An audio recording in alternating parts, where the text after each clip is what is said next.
The young and the restless spoiler's shock, Sharon's despair in the depths, the air in the damp, dimly lit basement was stifling. Sharon sat on the cold floor, her arms wrapped tightly around her knees as if to shield herself from the oppressive darkness. Days, perhaps weeks, had passed since she was thrown into this place. Time had become meaningless. Hunger gnawed at her insides, and her throat was parched from crying for help that never came. She had tried everything, banging on the walls, screaming until her voice gave out, even clawing at the locked door. But nothing worked. Sharon had begun to lose hope. She had resigned herself to the possibility that she might die here, alone and forgotten. That was when the door creaked open. The appearance of a stranger. Sharon squinted against the sudden beam of light that spilled into the room. Her heart pounded as she made out the silhouette of a man stepping inside, carrying a tray of food. He wore a baseball cap pulled low over his face, and his movements were slow, deliberate. Who are you?" Sharon's voice was barely more than a croak. The man didn't respond at first. He set the tray on the ground in front of her, then stepped back, leaning against the wall with a casualness that seemed out of place in such a grim setting. It wasn't until he lifted his head slightly that Sharon's breath caught in her throat. "JT," she whispered, her eyes widening in shock. The man tilted his head, his lips curling into a faint smile. "Long time, no see, Sharon." A ghost from the past. Sharon's mind raced as she tried to process what she was seeing. JT Hellstrom. The man who had once terrorized Victoria Newman and wreaked havoc on the Newman family. He had disappeared years ago, presumed dead or gone for good. But now, here he was, standing in front of her as if he had stepped out of her nightmares. This can't be real," Sharon stammered, shaking her head. "You're not here. You're dead." JT chuckled softly, the sound sending a chill down her spine. "Dead? Not quite. Though I suppose it's fitting that you'd think so. I've been keeping a low profile, Sharon. Unlike you." His words stung, but Sharon was too overwhelmed to respond. "Why are you here? What do you want from me?" JT crouched down, his eyes narrowing as he studied her. "I'm here because you've made mistakes, Sharon. Big ones. And now, it's time for you to face the consequences. Reality or delusion?" Sharon's hands trembled as she reached out toward him, desperate for some kind of confirmation that this was real. But the moment she touched his arm, he stepped back, his expression unreadable. "You're not real," Sharon said, her voice breaking. "This is just my mind playing tricks on me." JT smirked, adjusting his cap. "Maybe it is. Or maybe you're finally seeing things for what they are." Sharon's head spun as she tried to make sense of what was happening. She had been struggling with her mental health for months, haunted by visions and voices that no one else could see. But this felt different. JT felt real. Too real. The connection with Jordan. Meanwhile, elsewhere, Jordan sat in her opulent yet eerily empty house, sipping a glass of wine as she reviewed her plans. Her alliance with JT had been a stroke of genius. They had met in prison, bonded over their mutual hatred for the Newmans. JT, bitter and broken, had been all too willing to join forces with her. Jordan had seen the potential in him immediately. His past with the Newman family made him the perfect tool for her schemes. But she also knew that JT had his own agenda. He wasn't just her puppet, he had his own demons to exorcise, and Sharon was part of that. "She's probably losing her mind by now," Jordan mused, a wicked smile playing on her lips. "Good. A broken Sharon is a useful Sharon." Sharon's plea back in the basement, Sharon's tears flowed freely as she looked up at JT. "Please," she begged, her voice cracking.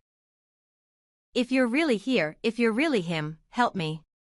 Get me out of here." JT's expression flickered with something that looked like hesitation, but it was gone as quickly as it appeared. "Help you," he repeated, his tone mocking. "Why would I do that? You're exactly where you're supposed to be." "Please," Sharon whispered, her voice barely audible. "I don't want to die. I'll do anything." Just help me. JT's gaze softened for a moment, but then he straightened, his demeanor cold and detached once more. You should have thought about that before you got involved with the Newmans. You made your bed, Sharon. Now lie in it. The mystery deepens as JT turned and left the room. Sharon was left alone with her thoughts, her hope dwindling. Was he truly there? Or was her mind creating these visions to torment her further? She couldn't tell anymore.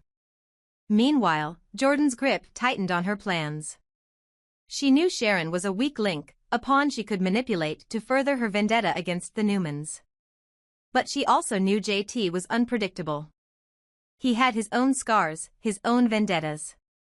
And while they shared a common enemy, their alliance was fragile at best. A storm on the horizon, Sharon's captivity, JT's reappearance, and Jordan's machinations were all pieces of a larger puzzle.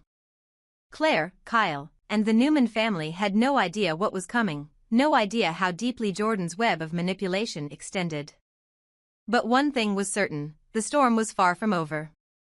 Sharon's sanity, JT's motives, and Jordan's relentless quest for revenge would collide in a way that no one could predict.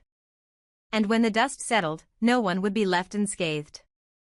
This expanded narrative heightens the psychological tension, explores JT's mysterious return, and deepens Jordan's malicious schemes, setting the stage for a thrilling and emotionally charged confrontation. Let me know if you'd like to add more twists or focus on specific aspects of the story.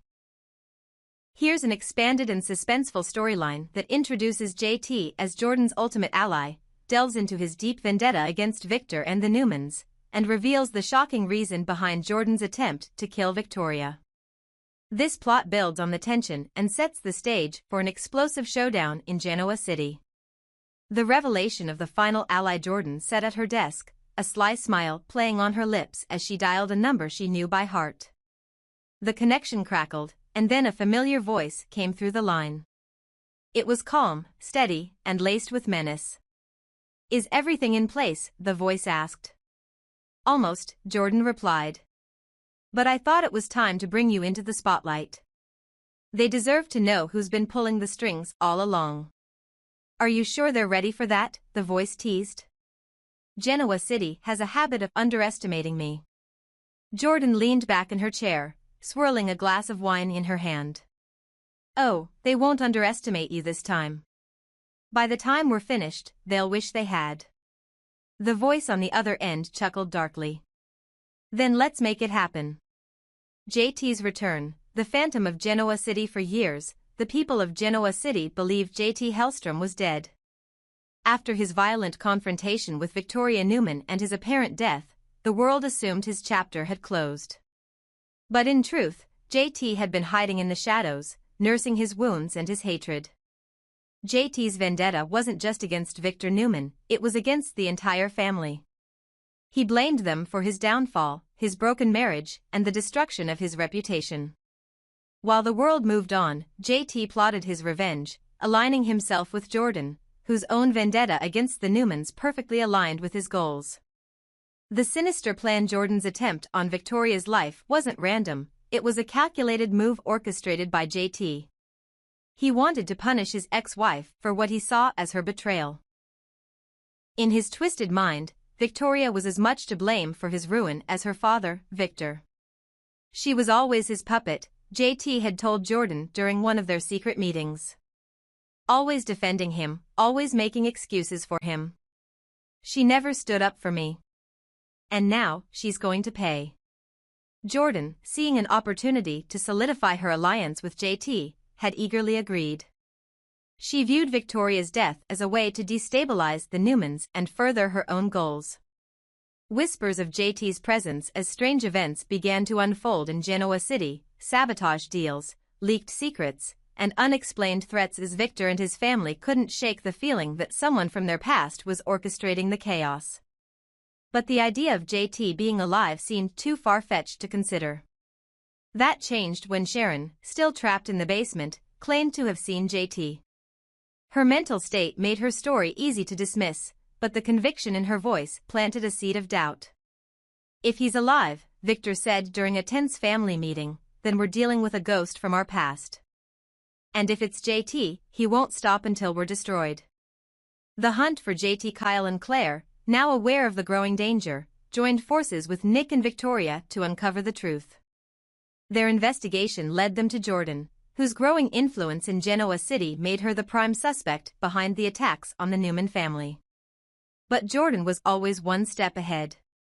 When confronted, she played coy, denying any involvement while subtly dropping hints about her mysterious ally. "Let's just say," Jordan said with a smirk, "you're not ready to face the person I've been working with. But don't worry, you'll meet him soon enough." The ultimate showdown. As the tension reached its breaking point, JT finally stepped out of the shadows. His reappearance sent shockwaves through Genoa City, confirming the worst fears of the Newman family. Victor, in particular, was shaken by JT's return, knowing that his former son-in-law had nothing left to lose. "I've waited a long time for this, Victor," JT said during a chilling encounter. "You've taken everything from me. My career, my family, my life. Now, I'm going to take it all back."